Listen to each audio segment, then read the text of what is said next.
그 지난 시간에도 계속 저희 교재를 가지고 그 계속 큐티에 대해서 나누고 공부하고 그러셨다고 얘기를 좀 들었습니다. 그래서 어, 이 책은 그 이제 일반적으로 큐티를 하면 이제 자의적인 해석이라 그러죠. 은혜는 받지만 명확하게 이제 성경이 말하지 않는 부분에 과도하게 이제 은혜를 받는 경향이 있어서 그 부분을 조금 보완하려고 제자훈련 1권 3과에 나오는 오카는 목사님이 쓰신 제자훈련 1권 3과에 나오는 이 D형 큐티를 조금 더 보완해서 저희가 이제 정리했습니다. 그래서 제가 책을 쓸 때는 시중에 나와 있는 이제 큐티에 대한 그 거의 대부분의 책들을 요 네 가지 그 카테고리 안에 지금 A형 큐티, B형 큐티, C형 큐티, D형 큐티 카테고리 안에 좀 다 담으려고 노력을 좀 했습니다. 한 권으로 이제 다 좀 끝냈으면 해서요. 그래서 이게 오카르 목사님이 쓰셨던 이 틀 안에다가 다 맞췄기 때문에 다양한 큐티를 한 권에 담은 거는 책의 장점인데 그렇게 담다 보니까 한 85% 정도는 다 담았던 것 같아요. 나머지는 조금 충돌되는 것도 있고 잘 들어오지도 않는 것들이 있고 이래서 어쨌든 좀 한번 담아보려고 좀 노력을 했었습니다. 그래서 제일 중요한 게 이제 D형 큐티인데요. 이제 A, B, C, D형 큐티가 있는데 내용 관찰, 그 다음에 연구와 묵상, 느낌, 결단과 적용인데 D형 큐티에서 제일 중요한 것은 이 연구와 묵상입니다. 그래서 오늘 D형 큐티 실제에 대해서 좀 제가 강의를 좀 할 텐데요. 한번 배우고 나서 그 다음에 이제 통독을 하거나 또 큐티를 하거나 하실 때 이 연구와 묵상에 대해서 좀 이렇게 생활이 되시면 그래서 궁금한 것들 좀 찾아보고 하는 그런 계기가 좀 되면 좋겠다 이렇게 생각을 하고 있습니다. 그래서 제 책의 125페이지에 보면 D형 큐티의 단계라고 제가 좀 일목요연하게 좀 만들어 봤는데요. 그러니까 이제 관찰, 그 다음에 연구와 묵상, 느낌, 적용, 그리고 소그룹 나눔 이렇게 되어 있습니다. 5가지로. 그거를 조금 더 이제 틀을 좀 만들어 봤어요. 이제 관찰은 전체적으로 이제 숲을 관찰하는 거, 뭐 본문을 그리고 나서 구체적으로 관찰하는데 좀 다양하게 많은 문법적인 도구가 있는데 좀 기억하기 쉽게 하기 위해서 좀 나머지 것들을 정리를 다 했고요. 육하 원칙, 주어 동사, 접속사, 인과관계, 그리고 모르는 것, 요렇게가 이제 관찰. 그리고 이제 질문을 던지고, 그 다음에 이 질문에 답을 찾는 것을 이제 연구와 묵상이라고 했고요. 그 다음에 그걸 가지고 기도하는 거. 그 제가 깨달았던 진리를 가지고 기도하는 것. 그게 느낌이고, 그리고 삶의 변화를 위해서 이제 결단과 적용, 그 소그룹 나눔으로 구성되어 있습니다. 그 내용 관찰을 좀 하기 전에 그 실습하기 전에 관찰이 굉장히 제일 중요하고요. 성경에서. 그래서 관찰하기 위해서는 다양한 번역본을 좀 보는 것도 좋습니다. 성경책을 조금 다양한 번역본, 한글 번역본 다양하게 보는 것도 좋고요.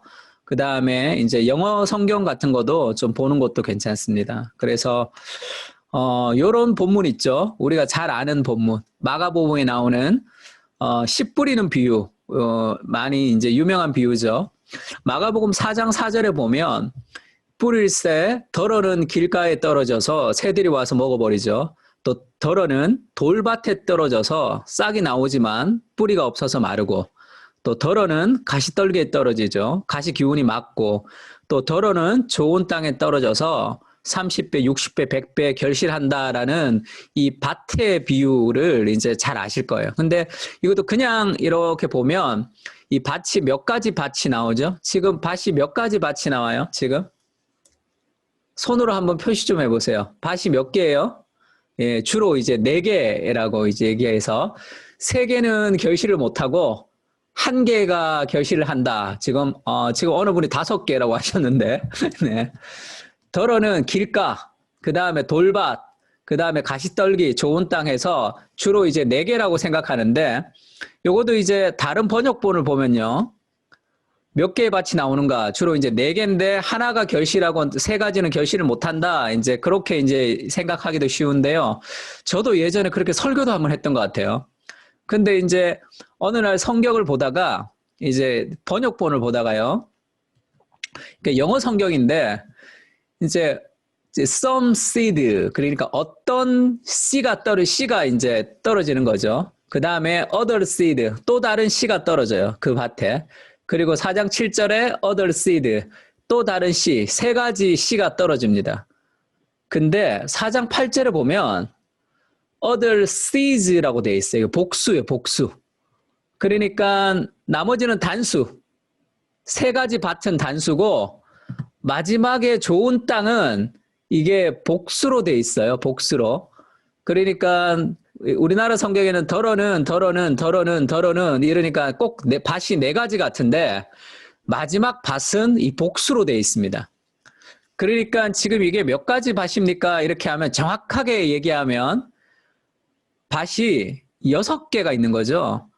길가에 떨어진 거 1개, 돌밭에 떨어진 거 1개, 가시떨기에 떨어진 거 1개, 그 다음에 other seeds, 좋은 땅은 복수의 밭이에요.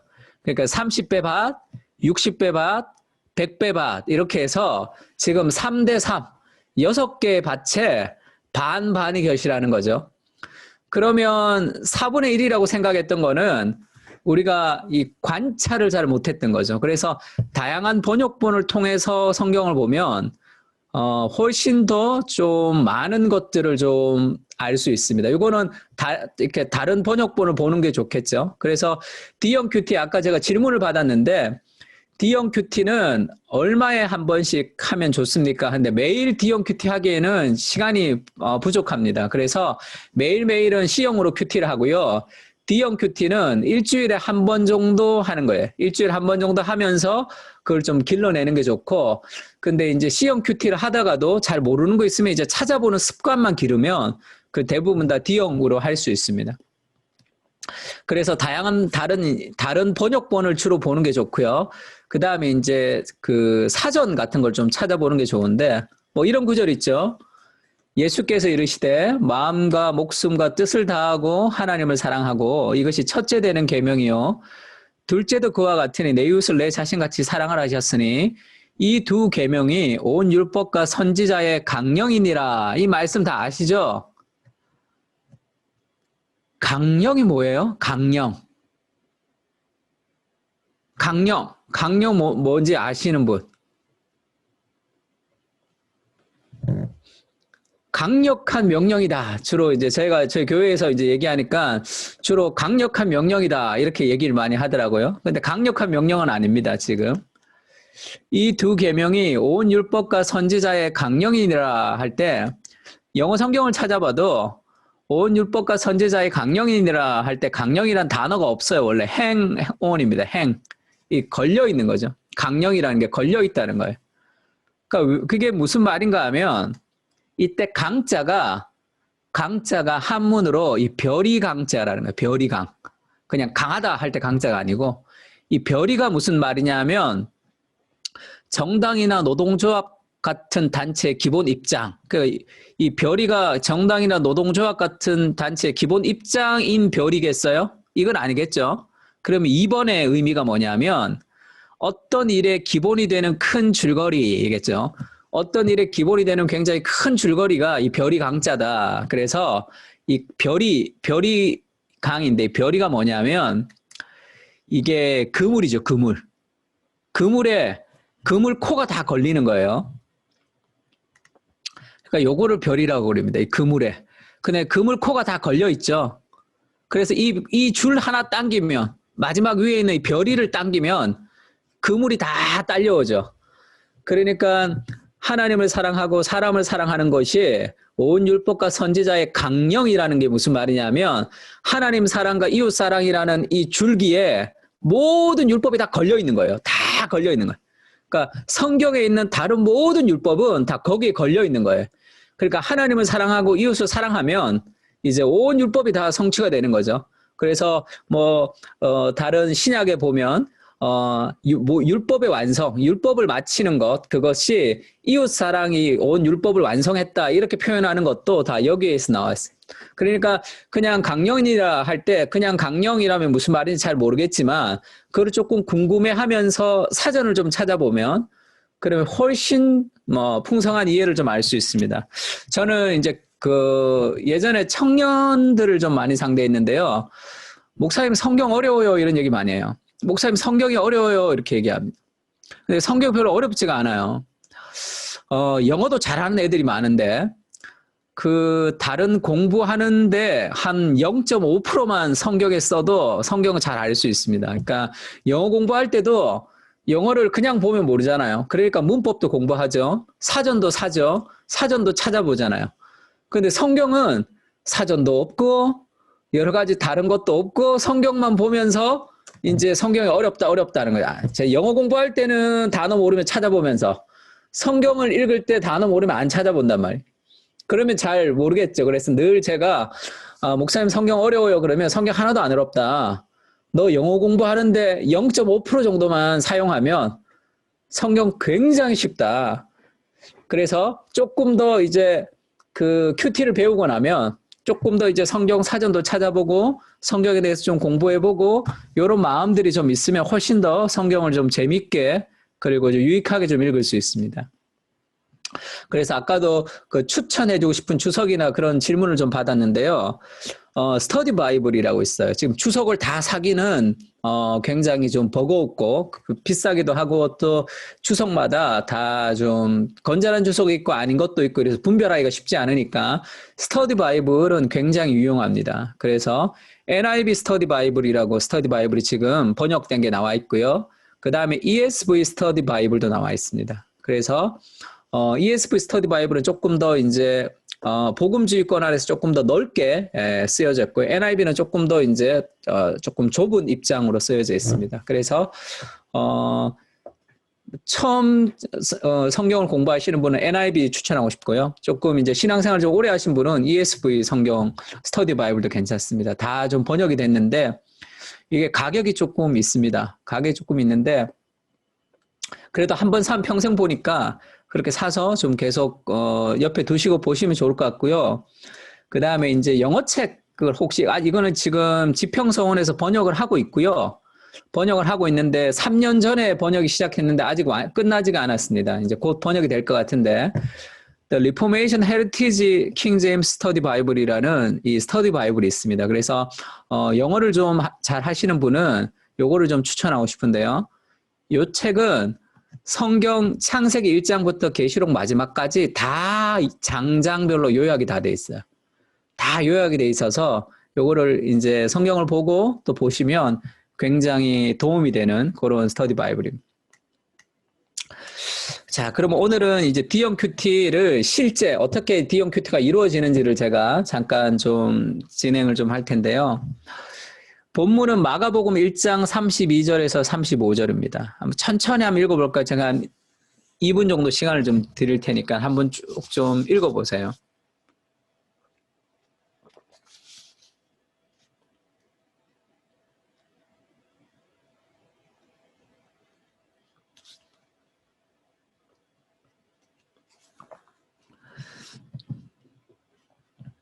저물어 해질 때에 모든 병자와 귀신 들린 자를 예수께 데려오니 온 동네가 그 문 앞에 모였더라. 예수께서 각종 병이든 많은 사람을 고치시며 많은 귀신을 내쫓으시되 귀신이 자기를 알므로 그 말하는 것을 허락하지 아니하시니라. 새벽 아직도 밝기 전에 예수께서 일어나 나가 한적한 곳에 가사 거기서 기도하시더니 이 본문인데요. 저는 이제 오카리 목사님이라는 분이 살아계실 때 이제 국제제자 훈련에서 함께 사역을 했었습니다. 그래서 지금 D형 큐티라는 본문이 오카리 목사님이 쓰셨던 제자훈련 교재 3권에 나와 있는 것이라 지금 이 마가복음 1장 32절에서 35절이 제자훈련 1권 2과에 나오는 본문이라 제가 그거를 텍스트로 좀 삼았습니다. 자, 먼저 내용 관찰인데요. 내용 관찰은 좀 두 가지로 나누면 좋은데 첫 번째는 본문을 읽고 이 본문이 무엇을 얘기하는지 전체적으로 관찰하는 거예요. 전체적으로 관찰하는 건 숲을 보는 겁니다. 그러니까 본문을 쭉 반복해서 읽고 이게 무슨 내용인지라고 이제 바운더리를 정하는 거죠. 예수님은 바쁘신 사역 가운데서도 기도를 우선순위에 두고 사셨구나라는 것을 관찰했습니다. 이 전체적인 관찰은 제일 마지막에 결론으로 나와도 괜찮습니다. 이렇게 대충 어떤 내용인지를 일단 파악해 놓는 거죠. 그 다음에 이제 구체적으로 이제 관찰을 하는데 첫 번째는 육하 원칙을 적용하는 겁니다. 우리 좀 기억하게 한번 따라해 볼까요? 시작. 육하 원칙을 적용하라. 네, 좋습니다. 육하 원칙을 적용해서 모든 본문에 육하 원칙이라는 것은 거의 뭐 정말 좋은 도구예요. 미끼 같은 겁니다. 그래서 이걸 투척하면 많은 것을 좀 얻을 수가 있어요. 그래서 첫 번째는 언제인가요? 언제라고 던져보는 거죠. 언제냐 하면 새벽 아직도 밝기 전에죠. 아, 예수님이 새벽에 기도하셨구나라는 걸 알 수 있습니다. 그러니까 왜 새벽에 기도하셨을까요? 저녁도 있는데 꼭 그러면 새벽에 기도해야 되나요? 여러 가지 질문들을 던질 수 있겠죠.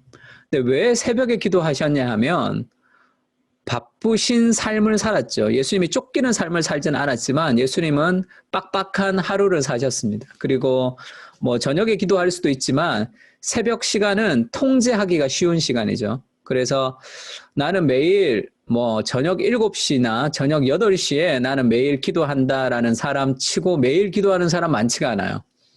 나는 매일 똑같은 시간과 똑같은 장소에서 기도한다는 사람들은 주로 새벽이나 아침 시간이 많습니다. 왜냐하면 내가 통제할 수 있는 시간이죠. 저녁에는 무슨 일이 있을지도 모르니까. 그래서 예수님이 참 일이 바쁘셨지만 가장 먼저 일어나서 새벽에 기도하는 것을 굉장히 중요하게 생각하셨구나라는 것을 알 수 있습니다. 언제라는 것만 던져도. 그 다음에 어디서 기도하셨냐 하면 한적한 곳에서 기도하신 거죠. 아, 예수님이 기도의 장소가 있으셨구나라는 것을 알 수 있습니다. 그러니까 우리도 이제 기도의 장소가 있어야 되겠죠. 매일매일 내가 이곳 오늘은 여기 내일은 저기가 아니라 매일매일 일정한 장소와 일정한 시간에서 내가 기도할 수 있으면 그건 좋겠죠. 그래서 제가 단언하는데 매일매일 하루에 5분이라도 일정한 시간과 일정한 장소에서 내가 기도할 수 있다면 그 5분은 나의 하루의 24시간을 통제해요. 내가 뭐 아침에 내가 몇 시에 기도하는데 그게 매일매일 그 시간에 5분을 딱 맞춰서 기도할 수 있다면 그건 엄청난 일이거든요. 그러면 엄청난 일이 일어나요. 그러면 나의 삶이 심플 라이프가 될 뿐 아니라 그 기도 시간이 우리의 모든 것을 다 좌지우지합니다. 우리 잠자는 시간, 밥 먹는 시간, 내 삶의 모든 계획이 다 그것을 중심으로 돌아갈 수 있죠. 그래서 매일 똑같은 시간에 매일 똑같은 장소에서 내가 일정하게 기도할 수 있다면 그거는 엄청난 삶의 어떤 틀을 만드는 거죠. 신앙의 틀을 만들 수 있습니다. 그래서 정말로 기도의 장소가 필요하구나라는 것도 좀 알 수 있겠죠. 그 다음에 누가 기도했느냐? 예수께서 기도하셨죠. 그러니까 예수님도 하나님의 아들이 이 땅에 오셨지만 이 땅에서 기도하시면서 사셨는데 내가 무슨 용가리 통뼈라고 기도하지 않고 살 수 있을까? 예수님도 기도하셨는데 그렇게 또 생각할 수도 있겠죠.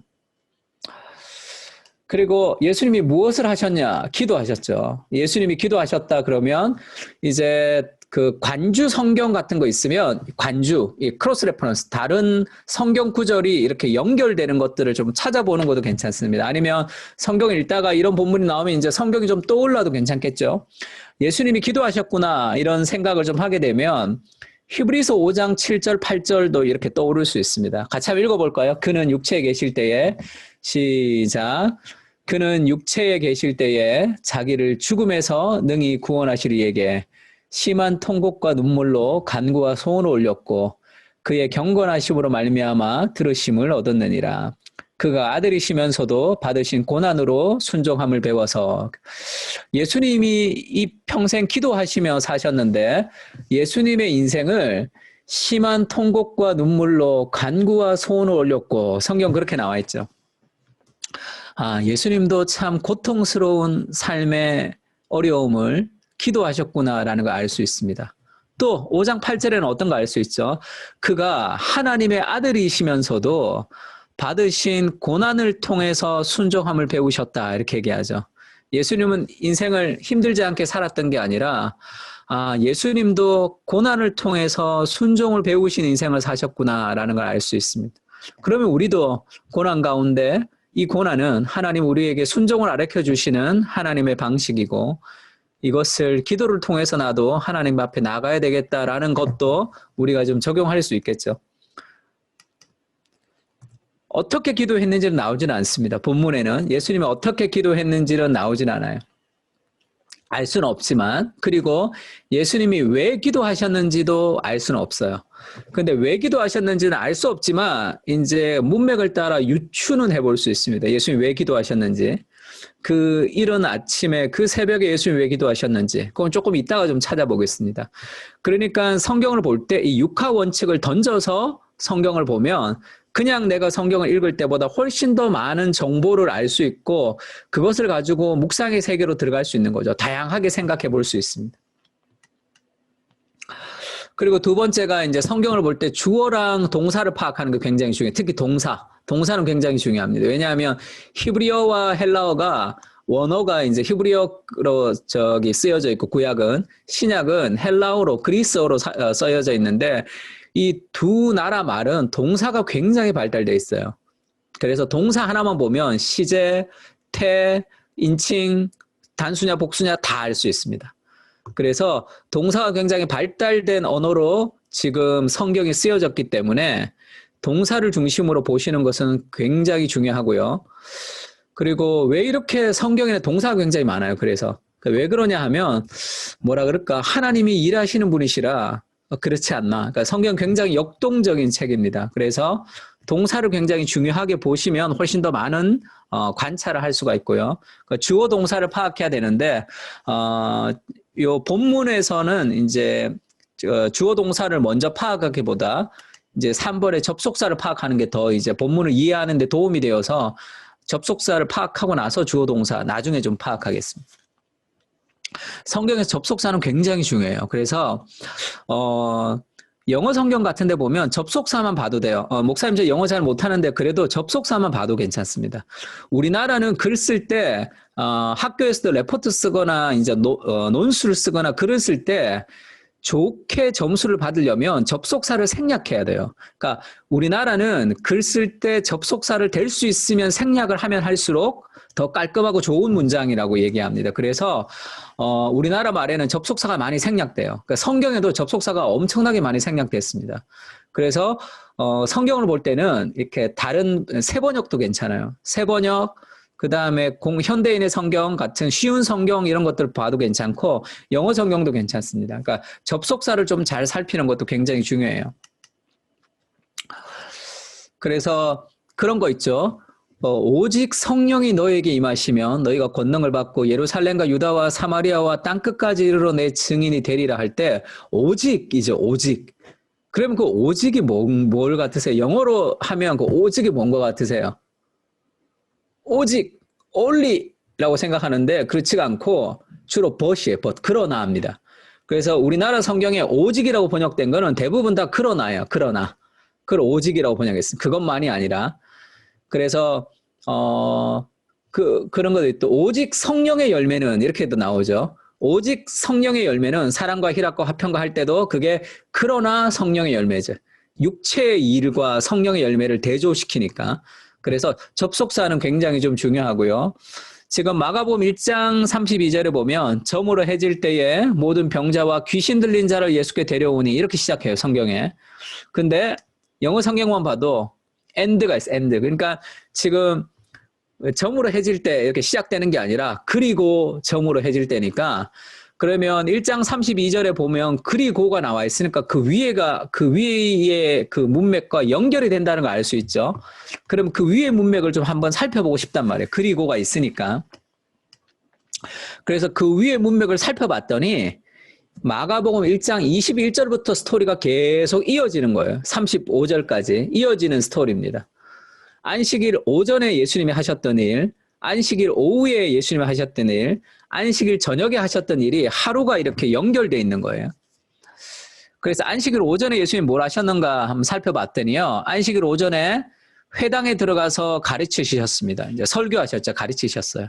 근데 예수님이 설교했는데 귀신 들린 사람이 막 나왔습니다.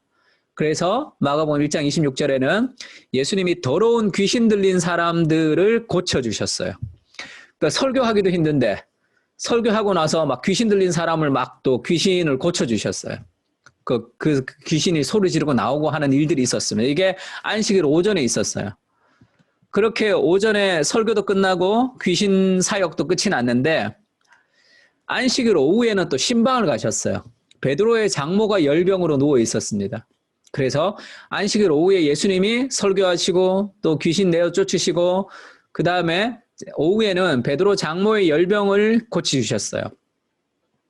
고쳐주시고 31절에 보면 여자가 그들에게 수종드니라 이렇게 나오죠. 수종드니라. 수종드는 게 뭔지를 찾아보려면 이게 지금 현대인의 성경인데 그 여자는 자리에서 일어나 그들의 저녁을 준비하였다 할 때 우리가 이제 디아코니아라 그러는데 이제 섬긴다 그러죠. 우리가 교회에서 봉사한다 할 때 그 단어가 쓰였습니다.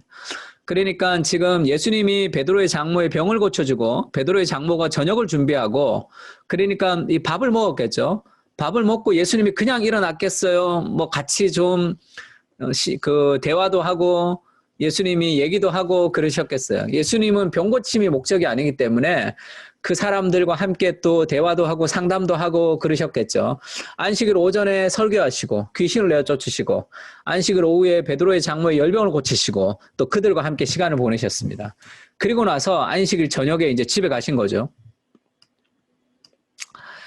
그리고 나서 안식일 저녁인데 이제 우리가 아까 읽었던 저물어 해질 때가 시작되는 거예요. 그리고 저물어 해질 때에. 그러니까 원래 이제 저도 교회에서 요즘에는 교회에서 저도 주일날 설교하고 그다음에 소그룹하고 그다음에 청년들 만나서 상담하고 그리고 집에 오면 이제 저녁에 집에 오는데 저녁에 집에 오면 입을 열고 싶지가 않을 때가 있어요. 말을 안 하고 싶어요. 집에 오면. 그래서 뭐 이렇게 가족들이 말 시켜도 이렇게 입 여는 것이 힘든 그럴 때가 있단 말이에요. 그러니까 주일 저녁이 제일 피곤한데 근데 예수님이 저물어 해질 때 집에 왔더니 모든 병자와 모든 귀신 들린 자가 예수께 다 나와버렸어요. 온 동네가 그 문 앞에 다 모였더라. 성경은 그렇게 얘기합니다. 각종 병든 많은 사람을 예수님이 고치셨어요. 그리고 많은 귀신을 내쫓으시고 귀신이 자기를 알므로 말하는 것을 허락하지 아니하시니라. 그러니까 지금 예수님이 굉장히 피곤하시고 안식일 오전 설교하시고 귀신 내쫓으시고 안식일 오후에 베드로의 장모의 열병을 고치시고 상담하시고 안식일 저녁에 집에 왔더니 쉬려고 했더니 온 동네에 각종 많은 병든 사람 귀신 들린 사람이 다 왔는데 예수님이 그 사람들을 고치신 거예요. 고치셨다. 예수님이 어떻게 고치셨을까요? 뭐 흔히 말하는 요즘 같은 어떤 그런 치유 사역하는 사람처럼 그 모여있는 사람들 중에 심장병 손들어 이렇게 고치고 뭐 어디 뭐 병 손들어 고치고 그렇게 예수님이 고치셨을까요? 예수님은 한 사람 한 사람 고치세요. 한 사람 한 사람을 예수님 고치신단 말이에요. 그러면 지금 많은 사람들 다 고치셨으니까 예수님이 엄청 늦게 주무셨겠죠. 안식일날 아침부터 저녁까지 그렇게 하루 종일 예수님이 사역을 하시고 엄청나게 늦게 피곤하게 주무셨겠죠. 그리고 나서 새벽 아직도 밝기 전에 예수께서 일어나다가 한적한 곳으로 가서 거기서 기도하시더니 이렇게 문장이 이어진단 말이에요. 아침부터 저녁까지 그렇게 피곤하게 또 그날은 더 피곤했죠. 많은 사람들이 다 와서 병 고쳤으니까 그 다음날 월요일날 목사님들이 제일 힘들 때가 월요일날 아침 새벽 기도가 제일 힘들다는 그런 얘기를 하는데 그래서 주로 월요일 아침 새벽 기도는 부목사님이 하는 경우들도 많습니다. 새벽 아직도 밝기 전에 예수님이 일어나서 한적한 곳에 가서 거기서 기도하셨단 말이에요. 야, 그렇게 피곤하게 하루를 보내셨는데 예수님은 이제 왜를 이제 답할 때가 된 거죠. 왜 그렇게 새벽에 일어나셔서 기도하셨을까? 기도하셨어야만 될까? 제가 예전에 질문 던져봤더니 저희 제자반 집사님 중에 한 분이 우리에게 본을 보이기 위해서 그렇게 말씀하셨습니다. 뭐 그것도 맞죠. 소그룹에서는 노가 없으니까 예, 그것도 맞습니다. 근데 피곤한데 내가 본을 보여야 되는데 그렇게 막 억지로 일어나서 가셨을까요? 그렇진 않았겠죠. 그러면 그렇게 피곤한데 왜 예수님은 그 새벽에 일어나서 기도하셨을까요? 누가 그렇게 얘기하더라고요. 예수님은 하나님과 교제하는 그 시간이 가장 설레이는 기쁨의 시간이었기 때문일 것이다. 이렇게 얘기했습니다. 그 피곤함에도 불구하고 그 아침에 일어나서 그렇게 기도할 수 있다면 그것은 그 삶의 가장 간절한 어떤 설레이는 기쁨이겠죠. 자기가 정말 좋아하는 거. 저희 아들은 메이저리그 좋아하는데요. 메이저리그 아주 좋아하는데 그 초등학교 때부터 좋아했는데 지금은 고등학교 1학년입니다. 정말 늦게 자도 저 챔피언 시리즈 같은 거 할 때는 아주 일찍 일어나서 본단 말이에요. 그것이 피곤을 이길 만큼의 어떤 간절한 열망이 있는 거죠. 그렇게 피곤함에도 불구하고 예수님은 하나님과 교제하는 그 시간이 가장 설레이는 기쁨이었기 때문일 것이다 라는 것은 성경에서 말하지 않지만 우리가 유추할 수 있는 거죠. 이게 육하 원칙을 던지면서 우리가 알 수 있는 겁니다. 그러면 두 가지 적용을 다 할 수 있겠죠. 나는 매일매일에 어떻게 기도하는가? 난 피곤하다고 막 자고 막 그렇게 사는가? 나는 매일매일 그렇게 기도하는가라는 자기의 기도의 자세를 먼저 평가할 수 있을 것 같고요. 그 다음에 매일매일 기도하는 사람에게는 정말 내가 매일매일 기도하지만 이렇게 나의 기도 생활은 설레이는 기쁨인가? 그걸 점검해 볼 수 있겠죠.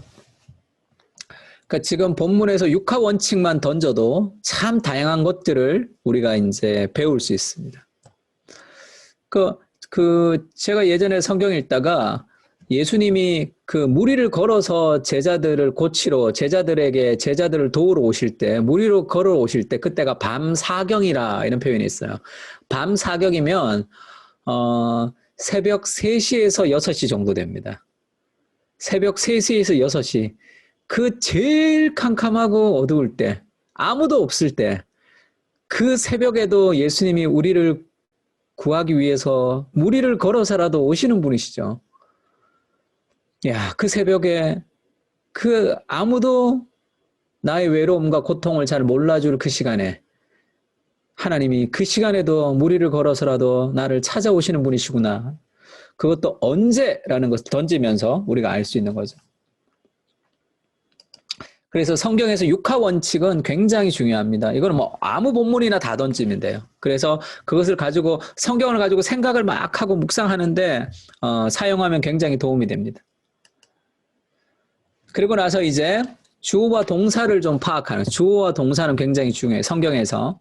그러니까 오늘 본문에서 보면 점으로 해질 때에 모든 병자와 모든 귀신 들린 자를 예수께 데려오니 할 때 여기 주어를 좀 찾아보면 좋은데 주어가 뭐죠? 여기에 보면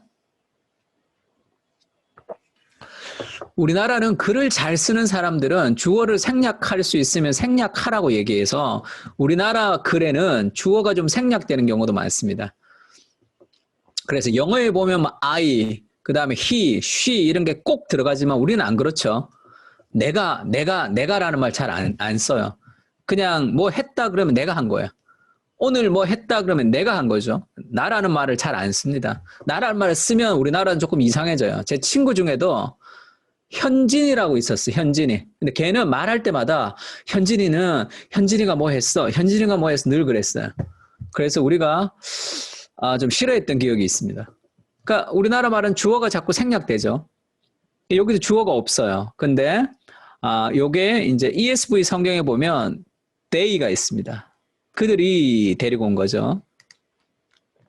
그 다음에 아가피 쉬운 성경에 보면 사람들이라고 돼 있어요. 사람들이 있었구나. 그들이 있었구나. 어떤 사람들이 주어예요. 사람들이. 그 다음에 이제 동사를 좀 파악하면요. 동사가 데려오니라는 게 있죠. 그들이 데리고 왔다. 사람들이 데리고 온 거죠. 누구를 데리고 왔죠? 모든 병자와 귀신 들린 자를 데리고 왔습니다. 그러면 좀 궁금해져야 되죠. 성경을 자꾸 질문을 자꾸 생각하는 게 좋아요.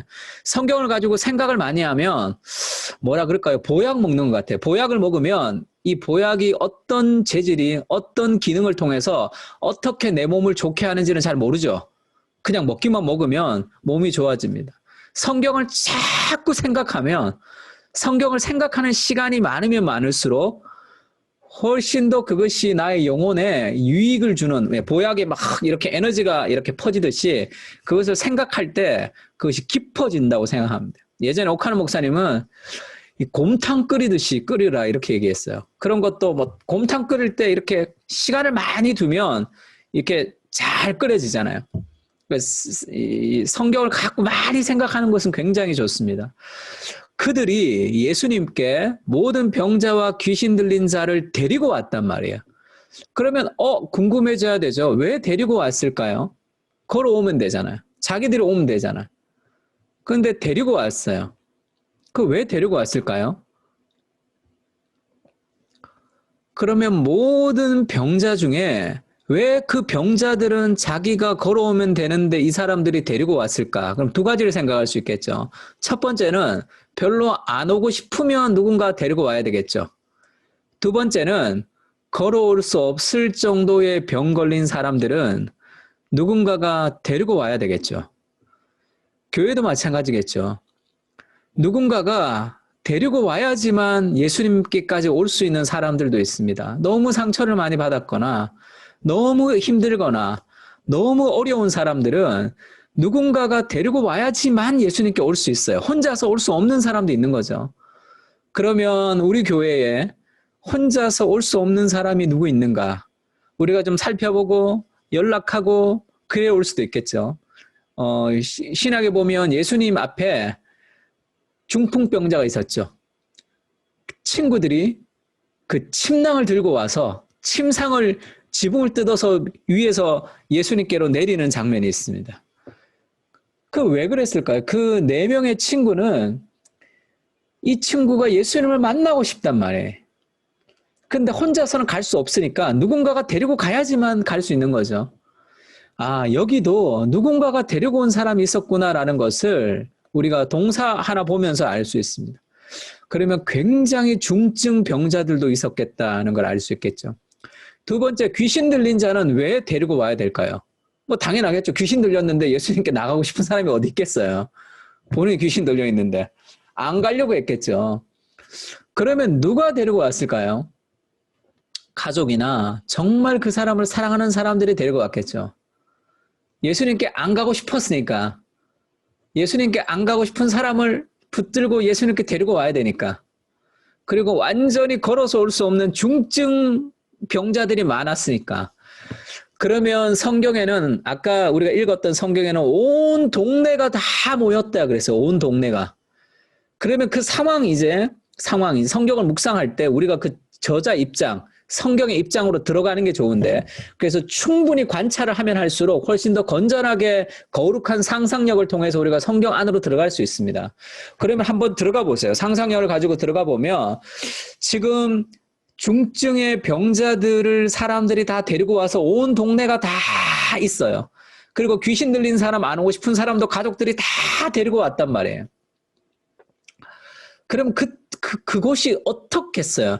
예수님의 말씀을 전할 때 조용했겠습니까? 아니면 돗대기 시장같이 시끌벅적하고 막 그랬을 것 같으세요?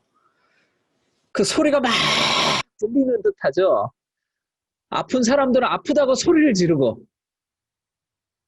그리고 귀신 들린 사람은 막 또 온갖 소리를 다 지르는 그런 아수라장 같은 그 현장의 한가운데 예수님이 서 계신 거죠. 그때 예수님은 무슨 생각을 하셨을까요?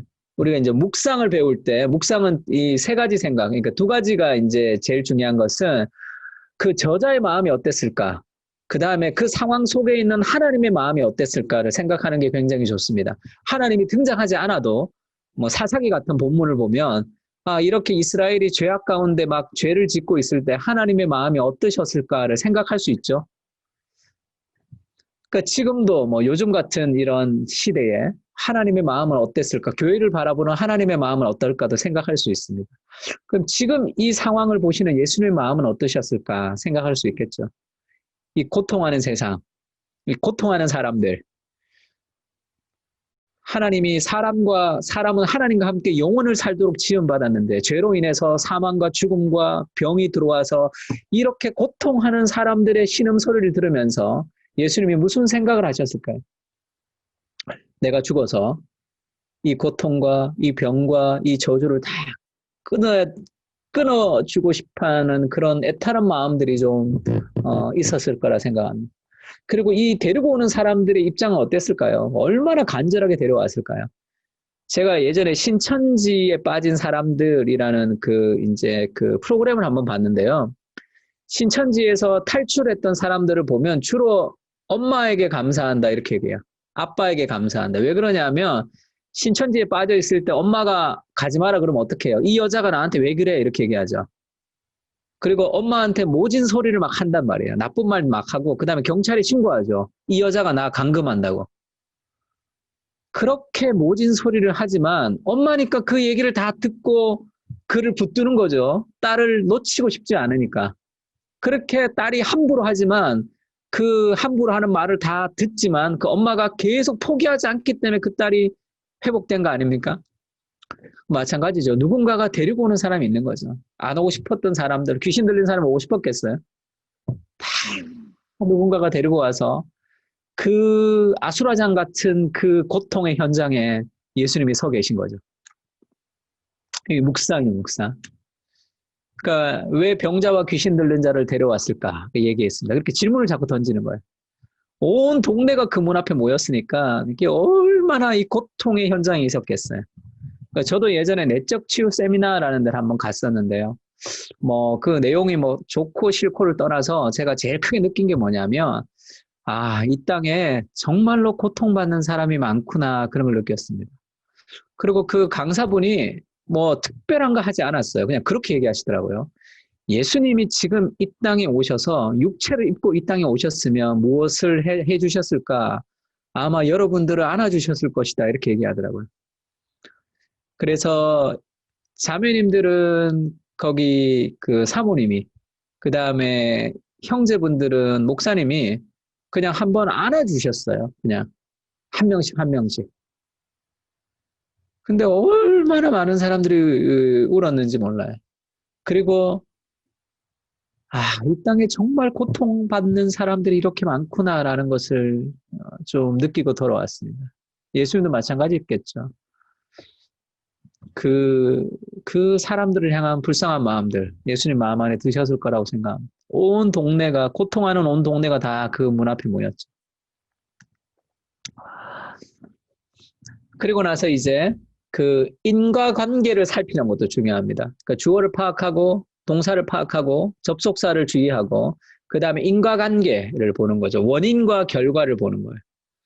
그러니까 원인과 결과라 그러면 스테반이 죽었을 때 박해가 일어났는데, 그래서 교회가 흩어졌는데, 흩어진 사람들이 다 복음을 전해서 복음이 더 활성화되는 그런 일들이 있었습니다.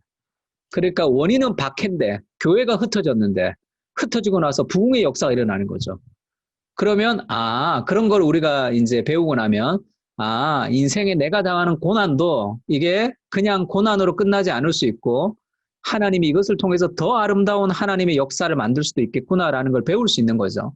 그래서 그런 게 원인과 결과들을 이제 살펴보는 게 좋습니다. 마가복음 1장 34절에는 예수께서 각종 병이든 많은 사람을 고치심에 많은 귀신이 내쫓으시되 귀신이 자기를 알므로 말하는 것을 허락치 아니하시니라 이런 말이 있어요. 그러니까 병을 많이 고쳤는데 귀신이 예수님을 알았어요. 하나님의 아들임을 알았습니다. 근데 귀신이 말하는 것을 허락하지 않았어요, 예수님이. 그러면 이거 왜 허락하지 않았지라고 이제 궁금해해야 되는 거죠.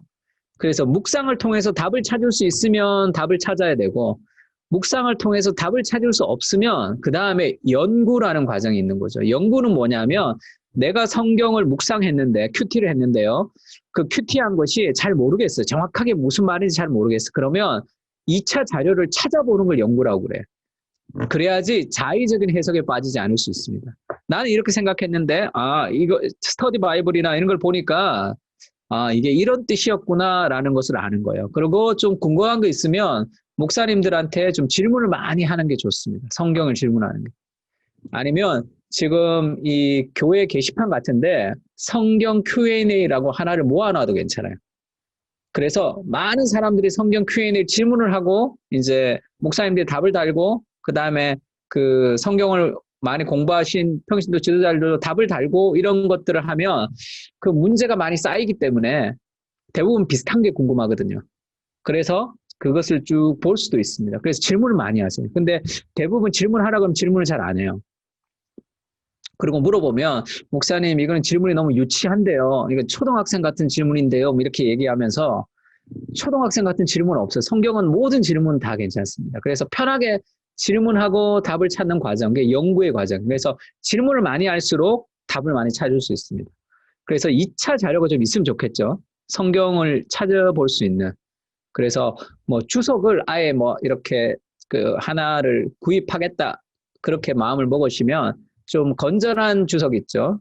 보수적인 뭐 켈빈 주석이나 매튜 헨리 주석 같은 것들은 뭐 추천하고 싶고요. 아니면 스터디 바이블도 굉장히 좋습니다. 스터디 바이블 같은 거 사서 그것도 보시면 굉장히 좋고. 그러니까 그 인과관계를 살피면서 질문을 이제 던지면 좋고요. 그래서 모르는 것에 표시하면 좋아요. 귀신이 자기를 알므로 말하는 것을 허락지 아니하시니라. 그러면 이거 왜 허락지 않았지? 허락해도 좋을 텐데 라는 것을 표시하고 그걸 좀 찾아보는 거예요. 그러니까 서로 묻는 것도 좋습니다. 그리고 이제 관찰이 끝났으면 이제 무분별하게 질문하는 거예요. 성경에 대해서 모든 걸 다 질문하는 거예요. 예수님은 각종 병자를 어떻게 고치셨을까? 그것도 궁금하면 질문하세요. 병자들과 귀신 들린 자는 왜 누군가가 데려왔을까? 귀신들이 예수님을 안다는 말과 왜 허락하지 않았을까? 왜 예수님 피곤하신데도 다음날 새벽에 기도하러 가셨을까? 이런 질문들을 막 던지는 거예요. 이 질문을 던지는 데까지가 관찰입니다. 육하 원칙을 통해서 여러 가지를 관찰해서 질문을 다 던지고요. 그 다음에 묵상과 연구를 통해서 답을 계속 찾아가는 거예요. 그래서 모르는 것 묻기도 하고요. 그 다음에 다른 자료들을 찾기도 하고요. 그렇게 해서 성경 해석이 점점점 자라가는 거죠. 건강한 해석으로. 연구와 묵상의 단계가 이제 들어오는데요. 예수님이 각종 병자를 어떻게 고치셨을까 하면 그 관주 성경 같은 데는 관주가 달려 있습니다. 그러면 다른 성경을 좀 찾아보는 것도 굉장히 도움이 돼요. 예수님이 어떻게 고치셨을까 할 때 그 비슷한 본문이 있습니다. 누가복음에 보면 누가복음의 비슷한 본문, 똑같은 상황을 예수님이 말씀하셨는데 이런 구절이 포함되어 있어요. 누가복음 4장 40절에 보면 해질 무렵에 사람들이 온갖 병자들을 데리고 나오매 예수께서 일일이 그 위에 손을 얹으사 고치시니. 이게 예수님의 방식이죠. 예수님은 그냥 심장병 이렇게 다 그렇게 고치지 않아요. 한 사람 한 사람을 일일이 손을 얹으셔서 고치십니다. 그리고 나서 고치고 끝나지 않죠. 천국의 복음을 전파하실 때도 있어요. 그러니까 예수님은 그 한 사람 한 사람이 오실 때도 마찬가지죠. 누가 아파서 와요. 저 멀리서 옵니다. 그러면 예수님이 너 심장병이지. 그러면 사람들이 완전 놀라겠죠. 어떻게 아셨습니까? 용합니다. 예수님. 너는 장기가 안 좋지. 이렇게 딱딱 맞추면 얼마나 좋아요. 근데 예수님 절대 그렇게 얘기하지 않아요. 예수님 오면 사람들에게 질문합니다. 내가 무엇을 해주기를 원하느냐 묻죠. 몰라서 묻는 질문이 아니죠. 아담아 내가 어디 있느냐 할 때 하나님이 몰라서 아담이 있는지를 몰라서 묻는 게 아니죠. 그 질문을 통해서 그 사람 안에 있는 무엇을 끄집어내는 거죠. 그 믿음. 그래서 예수님 낫기를 원합니다라고 하는 것은 예수님을 통해서 병 낫는 것을 통해서 그의 영혼이 구원받는 그 믿음을 예수님이 얘기하시는 거죠. 그래서 예수님이 병 고치실 때도 내가 무엇을 하기를 원하느냐, 낫기를 원합니다. 그러면 너의 믿음대로 될지어다. 이렇게 얘기하는 거죠. 그것이 그리스도를 향한 그 믿음을 예수님이 촉발시킨 그 질문을 통해서 이 안에 있는 무언가를 끄집어내는 거죠. 그래서 예수님은 일일이 그 사람 위에 손을 얹으사 고치십니다. 손을 얹으시고 고치시는, 그렇지 않아도 되는데 예수님이 그렇게 섬세하게 한 사람 한 사람에 대한 관심이 있으시죠.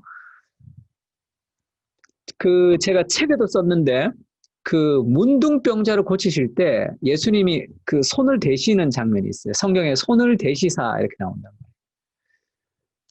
그렇지 않으셔도 되는데, 야 실로암 물가에 가서 씻으라 이러셔도 되는데 예수님이 손을 대신단 말이에요. 그러니까 그 나병 환자, 문둥병자들은 아무도 만지면 안 되죠. 아무도 못 만진단 말이에요. 자기가 그 병이 있을 동안에 부정하다고 많이 그 진 밖에서 살았던 그 아무도 만져주지 않았던 제일 더럽고 부정한 그를 가장 순결하신 하나님이 이 땅에 오셔서 그를 만지시죠. 그러면 그거는 단순한 병고침 이상의 그의 마음과 그의 영혼을 치유하시는 그런 예수님의 그런 모습을, 그 섬세한, 아주 섬세한 그런 그 예수님의 터치를 볼 수 있습니다. 달리다굼도 마찬가지. 달리다굼으로 그 어린 소녀를 예수님이 그 기적으로 베푸셨어요. 그렇게 죽었다 살았단 말이에요. 얼마나 큰 사건이에요. 난리가 났겠죠. 거기에 있는 사람들. 예수님 뭐라고 그러십니까? 이 아이에게 먹을 것을 좀 주어라 이렇게 얘기하죠. 왜냐하면 얘가 아파서 못 먹고 시간을 많이 보냈단 말이에요. 그러니까 그렇게 병이 낫는 그 상황에서 그 여자아이 배고픈 것까지 생각하시는 분이 예수님이죠. 그렇게 그의 마음과 그의 정서와 그의 영혼까지 다 터치하시는, 일일이 그 위에 손을 얹으시고 고치시는 그 예수님의 방식이죠. 그리고 하나님 나라를 선포하셨겠죠. 그리고 세 번째는 이제 아까 우리가 궁금했던 귀신들이 예수님을 안다는 말과 그 말하는 것을 허락하지 않았다는 말은 무슨 말인가, 이런 것을 이제 찾아보는 거죠. 찾아보면 지금 마가복음 3장 11절 12절에도 이 관주 성경 같은 데 보면 더러운 귀신들도 어느 때든지 예수를 보면 그 앞에 엎드려 부르짖어 이르되 당신은 하나님의 아들이니이다 하니 예수께서 자기를 나타내지 말라고 많이 경고하시니라. 귀신들이 하나님의 아들이시다 그러면 예수님이 그것을 금지시키셨어요. 베드로가 주는 그리스도시여 살아계신 하나님의 아들이라는 것을 예수님이 기뻐하셨지만 귀신들이 얘기하는 것을 예수님이 금지시키셨습니다. 왜 그러셨을까 궁금하단 말이에요. 그러면 이제 찾아보는 거죠. 이게 연구입니다. 찾아보면서 훨씬 더 건강하게 해석을 할 수 있는 거죠. 켈빈 주석에 보면 실로 예수께서 자신이 사악한 존재에 의해 신분이 밝혀지기를 원치 않으셨다. 먼저 온전히 당신의 신성을 드러내실 때가 이르지 않았고 또 당신의 신성을 드러내시는 전령이나 증인으로 귀신들을 사용하기를 거절하셨던 것이다. 조금 더 쉽게 얘기하면요. 자신의 권세를 과시하기 위한 방편으로 기적들을 행하는 것은 예수님과 너무나 거리가 멀기 때문에 예수님은 그 악한 영들이 자신의 이름을 부르는 것을 금하신다. 예수님은 자신의 권위 있고 능력 있는 행동을 통해 자신이 누구인지를 입증하려 하지 않으셨다. 예수님은 귀신들의 입술을 통해서 예수님이 누구인지를 입증하지 않으셔서 그러려면 구름을 타고 오시면 되죠. 구름을 타고 오시면 된단 말이에요. 그냥 아기로 오셨어요. 아기로 오셨다고, 인간으로 오셨다고. 그래서 나랑 같이 먹고 자고 나랑 같이 피곤하고 그랬던 그 인간 예수, 그분이 참으로 세상에 오신 메시아임을 알기를 원했던 거죠. 그래서 예수님은 그런 귀신들을 통해서 알기를 원하는 것이 아니라 하나님의 자녀들이 그 고난받는 종으로 오신 메시아가 정말 예수님인 것을 인격적으로 알기를 원하셨던 거죠. 그래서 예수님은 그렇게 예수님을 나타내시 않습니다. 그래서 예수님은 오병이어 기적을 베푸실 때도 오병이어를 기적을 베푸고 사람들이 먹을 것, 경제적인 것이 해결되니까 예수님을 왕으로 삼으려고 막 쫓아왔단 말이에요. 그때 예수님이 다 가라 그러죠. 너희가 나를 쫓아온 것은 떡을 먹고 배부른 까닭이다. 다 가라. 베드로가 와요. 베드로에게 너희도 가려느냐 이렇게 얘기해요. 너희도 가려면 가라 그런 거죠. 너희도 떡을 원해서 오는, 기적을 원해서 오는 사람이면 너희도 가라 이렇게 얘기합니다. 그때 베드로가 뭐라고 얘기하죠? 예수님에게?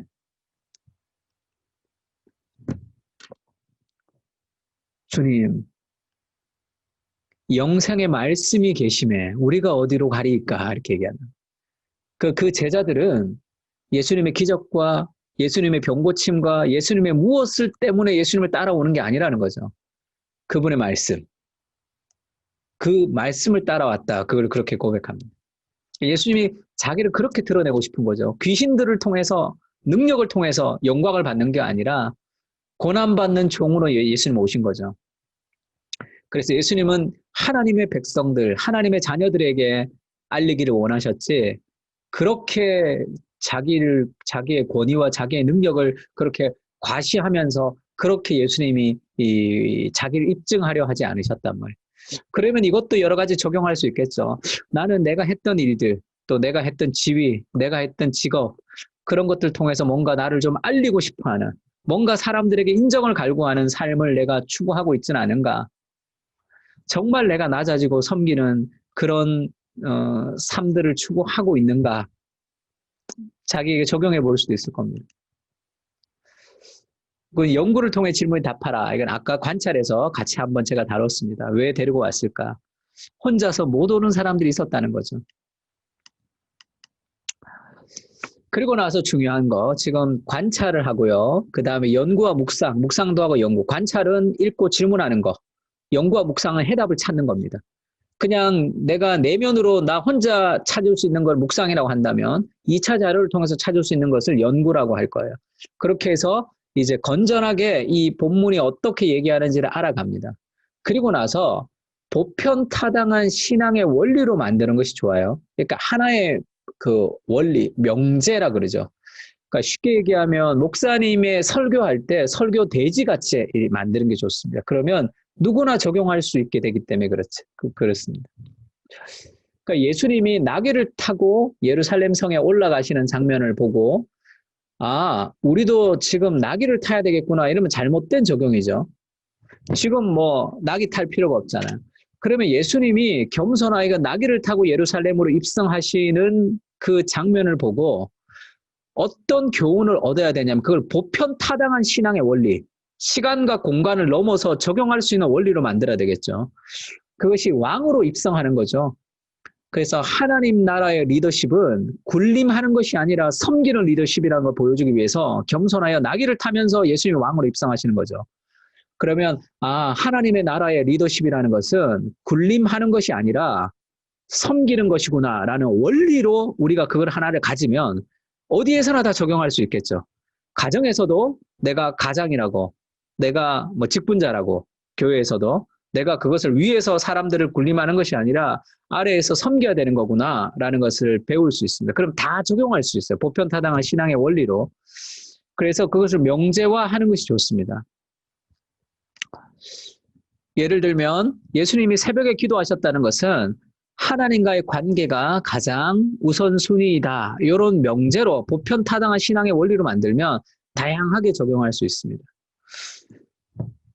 기도하지 못하는 것은 환경의 문제가 아니구나. 이렇게 할 수도 있겠죠. 또 예수님의 사역은 한 사람 한 사람의 인격을 바로 세우는 사역이구나. 이것도 일일이 예수님이 병 고친 것을 보고서 그렇게 생각할 수 있습니다. 그러면 다 적용할 수 있겠죠. 예수님께 나아가기 위해서 누군가의 도움이 필요한 사람들이 있다. 이런 것도 보편타당한 신앙의 명제입니다. 그 명제를 가지면 다양하게 적용할 수 있어요. 그래서 그 원리를 좀 가지는 게 좋은 게 왜냐하면 우리가 살다가 어떤 일이 딱 닥칠 때 성경 내용이 다 생각나진 않아요. 하지만 그 큐티했을 때 그 신앙의 원리가 탁 생각이 나야 된다. 그래야지 우리 삶에 빨리 적용할 수가 있습니다. 삶 속에서 게으르고 막 그런 상황 속에서도 기도하지 못하는 것은 환경의 문제는 아니구나 라는 그런 것이 딱 생각나면 보편타당한 신앙의 원리가 생각나면 그렇게 여러 가지가 적용될 수 있죠. 그 다음에 이제 느낌인데요. 이제 관찰, 연구와 묵상이 끝이 났습니다. 보편타당한 신앙의 원리로 만드는. 그 다음에 느낌이 뭐냐면 지금까지 가졌던 그런 명제, 지금까지 관찰하면서 묵상하면서 했던 것, 요거를 가지고 이제 기도하는 걸 느낌이라고 생각하면 돼요. 그래서 그거를 가지고 이제 기도하는 거죠. 성령님의 역사가 임하는 시간이에요. 묵상하고 관찰하고 연구했던 걸 가지고 신앙의 명제를 가지고 그걸 가지고 이제 기도하는 거죠. 깨달음을 동반한 감동이고 기도 속에 본문을 완전히 적시는 겁니다. 막 기도하는 거죠. 그러면서 자기의 삶을 돌아보기도 하는 거죠. 예수님이 피곤하신데도 기도하셨는데 나는 왜 이렇게 기도하지 못할까 그런 마음도 있고 그래서 충분히 기도하는 그렇게 기도하면서 등장인물의 마음을 생각할 수도 있고 하나님의 마음을 생각할 수도 있고요. 그리고 내 안에 있는 잘못된 우상들, 내 안에 있는 잘못된 것들을 다 끄집어낼 수 있습니다. 그러니까 느낌은 기도라고 생각하면 돼요. 이때까지 그 관찰과 그 다음에 연구와 묵상을 했던 걸 가지고 그 자료를 다 가지고 하나님 앞에 기도하는 겁니다. 계속 기도하면서 나의 지적인 머릿속에 깨달았던 것이 나의 마음으로 내려오는 시간이라는 굉장히 중요한 기도문을 적어보는 것도 괜찮아요. 제가 150페이지에서 151페이지에는 제가 기도문을 적어놓은 게 있습니다. 그 150페이지, 151페이지 보면 기도문이 있는데요. 그 기도문을 글로 적는 것도 괜찮아요. 예수님, 안식일 설교 후에 병을 고치시고 각종 사역이 다 끝난 저녁에도 쉬지 못하시고 온 병자와 귀신 들린 자에게 일일이 손을 얹어 기도하시며 고치시는 모습을 봅니다. 주님, 조금만 피곤해도 사람들을 힘들어하는 저의 연약함과 소명 없음을 용서해 주십시오.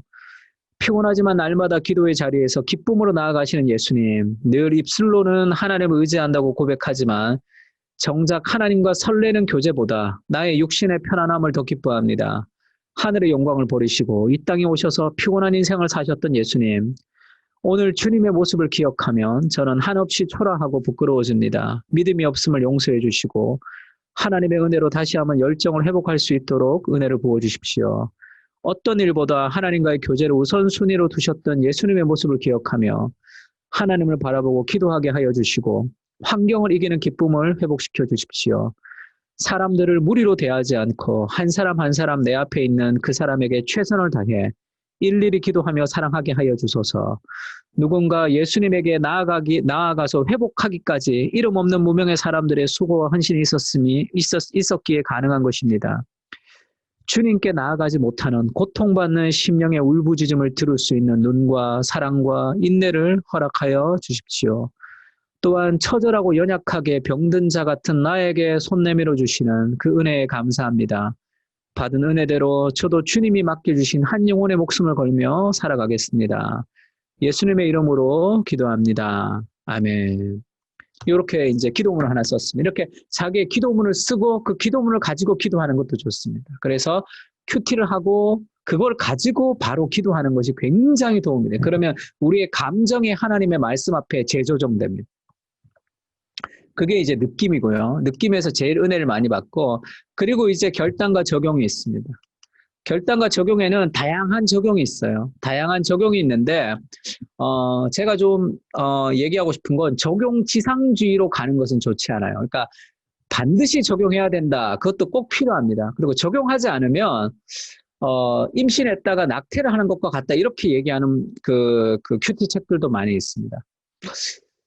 그래, 그만큼 적용이 중요하다는 말이겠죠. 근데, 너무 적용을 반드시 해야 된다라는 머스트가 돼서는 조금 곤란해져요. 그럼 율법주의가 될 수도 있습니다. 그러니까, 우리가 큐티를 하는 목적이 내 삶의 변화라면 적용이 반드시 필요하겠죠. 근데 내 삶의 변화보다 더 우선시 돼야 되는 것은 하나님을 만나고 하나님을 사랑하는 것이거든요.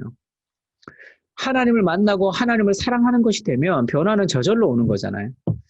그러니까 만약에 누군가를 너무 사랑해요. 근데 그 사람을 만나는 목적이 그 사람을 만나는 것 말고 다른 목적이 있어. 나 당신 만나는 목적이 당신 만나면 뭐 영화를 보기 때문이나 당신 만나면 뭐 하기 때문에, 아니면 결혼하고 싶은데 난 당신 집안의 돈 때문에 결혼한다든지 당신의 무엇 때문에 결혼한다 그러면 그것이 없어지면 사랑이 없어지는 거잖아요. 그리고 별로 우리가 결혼하거나 마음을 주고 싶지 않단 말이에요. 내가 좋아야 되잖아요. 그 사람 만나는 그 자체가 가장 행복한 시간이잖아요. 내가 왜 오늘 당신을 만나러 나왔습니까? 그것이 가장 목적이거든요. 당신과 함께 있는 그 시간, 그것이 가장 좋기 때문에 오는 거잖아요. 나의 유익 때문에 오는 게 아니라, 내 삶의 변화 때문에 오는 것이 아니라. 그래서 우리가 큐티를 할 때 하나님을 만나고 하나님을 사랑하고 하나님을 교제하는 것을 가장 우선시하면 반드시 적용해야 된다는 무엇이 없어도 적용은 저절로 이루어지게 되어 있습니다. 왜냐하면 켈빈이 기독교 강요에서 그렇게 얘기하죠. 내가 죄를 짓지 않은 이유, 경건한 사람들이 죄를 짓지 않은 이유는 경건한 사람들은 지옥이 없어도 죄를 짓지 않는다, 이렇게 얘기합니다. 그러니까 심판받지 않아도 죄를 짓지 않는다는 거죠. 왜 이 사람들은 지옥이 없어도 죄를 짓지 않느냐 하면 하나님의 마음을 아프게 하고 싶지 않기 때문이다, 그렇게 얘기했어요. 그러니까 왜 죄를 짓냐면 하나님보다 죄를 더 사랑하기 때문에 죄를 짓는 거죠. 죄보다 하나님을 더 사랑하면, 하나님의 마음을 아프게 하고 싶지 않으면, 사랑하는 사람들이 아파하는 것이 제일 힘들잖아요. 그러면 내 삶의 여러 가지를 희생할 수도 있습니다. 내가 하고 싶은 거 하지 않을 수도 있는 거죠. 그래서 적용지상주의로 흘러가면 좋지 않고 반드시 적용해야 된다보다 하나님을 만나고 사랑하는 것으로 가면 자연스럽게 적용이 되는 게 좋고요. 두 번째는 지금 우리나라에 나와 있는 큐티 책은 주로 이제 미국에서 만든 큐티 책이 많기 때문에 이 교육학의 실용주의 교육학의 영향을 많이 받아서 이렇게 네 가지 P로 적용해야 된다 이렇게. 그래서 personal, 뭐 possible, practice, practical 이렇게 얘기 많이 하는데 그때 제일 좋지 않은 게 이 personal, 개인적인 적용이에요. 적용을 이렇게 다른 사람한테 적용하지 마라. 나한테 적용해야 된다. 그 말은 맞아요. 근데 지금 시대는 가뜩이나 개인주의 시대예요. 다 개인주의 시대에 큐티 적용을 자꾸 개인적으로만 하는 것은 좋지 않습니다. 왜냐하면 성경은 개인에게 준 게 아니거든요. 모세오경은 한 개인에게 준 게 아니라 이스라엘이라는 공동체에게 준 거거든요. 그리고 바울 서신도 한 개인에게 준 게 아니라 디모데에게 주었던 디모데 전후서도 디모데 혼자에게 준 게 아니라 회람 서신, 그 교회에게 준 거거든요. 그래서 개인적인 적용도 필요하지만 반드시 공동체적 적용이 필요해. 그래서 그 공동체적 회복, 그러니까 하나님의 공동체가 이루어져야지 하나님 나라가 되는 것이지, 하나님의 교회가 건강해야 되는 것이지, 교회의 건강이 없는 개인의 건강이라는 건 있을 수가 없습니다. 우리는 교회의 지체가 되는 거니까. 우리가 교회의 몸의 지체가 되었다는 건 손가락 발가락이 되었다는 거예요. 손가락 발가락이 떨어져 나가서 혼자서 어떻게 건강하게 살 수 있습니까? 그리스도의 몸으로 우리가 연결돼서 하나님께 있는 존재라 개인의 적용과 공동체적 적용이 있으면 개인의 적용도 필요하지만 공동체적 적용을 굉장히 중요하게 생각해야 된다는 말씀을 드리고 싶고요. 두 번째는 삶의 변화와 하나님을 알아감에 있어서 하나님을 만나고 교제하고 하나님을 사랑하는 것에 더 포커스를 두면 삶의 적용은 따라온다. 그렇게 되는 것이 사랑해서 결혼하는 거지 결혼해서 사랑하는 것이 아니잖아요. 그렇게 좀 이루어지는 과정이 되면 적용이 훨씬 조금 자연스럽고 그 다음에 훨씬 더 부담 없으면서 변화가 많은 적용이 될 수도 있다. 저는 그렇게 생각합니다. 그리고 더 중요한 거, 큐티의 제일 큰 약점은 자의적 해석이에요. 그 자의적 해석을 막을 수 있는 방법이 연구인데 이제 연구를 통해서 자기가 해석을 확인하는 거고 그보다 더 좋은 것은 소그룹으로 나누는 겁니다. 그러니까 큐티는 개인적으로 하고 끝내서는 안 돼요. 그 전화 같은 걸 통해서라도 큐티를 좀 나누는 게 좋아요. 그러니까 소그룹으로 나누는 게 제일 좋습니다.